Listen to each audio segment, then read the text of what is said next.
Mary Alexander from Home Instead Senior Care, and today I'm talking about avoiding caregiver burnout.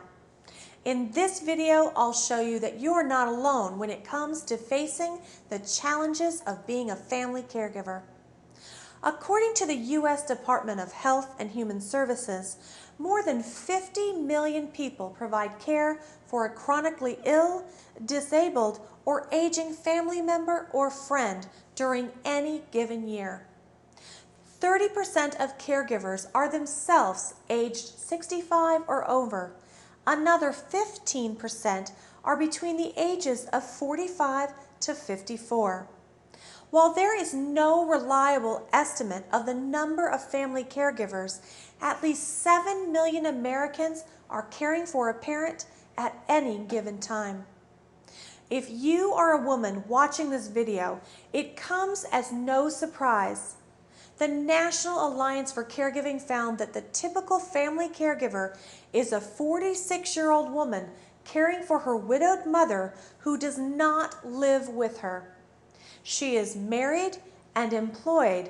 In fact, approximately 60% of caregivers are women. As the American boomer population ages, the need for caregivers will increase in the years ahead. People over the age of 65 are expected to increase at a 2.3% rate, but the number of family members available to care for them will only increase by less than 1%. That is expected to result in added stress on the family caregiver, who simply might not have others to help them with caregiving duties. Already, millions of working adults are juggling the competing demands of caring for a chronically ill or disabled parent, raising a family, and managing a career. Working caregivers sacrifice leisure time and often suffer stress-related illnesses. Negative effects on working caregivers include time lost from work, lower productivity, quitting a job to give care, lost career opportunities, and lower future earnings. According to a recent study done by Home Instead Senior Care, caregivers comprise about 13% of the workforce. Nearly 20% of family caregivers are providing 40 hours of care a week or more. As a result, some 10% have to go from full-time to part-time jobs because of their caregiving responsibilities. All of this is having a negative effect on wages. The American Council of Life Insurers found that during the year 2000, the typical working family caregiver lost $109 per day in wages and health benefits due to the need to provide full-time care. Eventually, some 12% of caregivers quit their jobs to provide care full-time. The MetLife Mature Market Institute found that American businesses can lose as much as $34 billion each year due to employees' needs to care for senior loved ones. Both male and female children of aging parents make changes at work in order to accommodate caregiving responsibilities. That includes modifying their schedules, coming in late or leaving early, or altering work-related travel.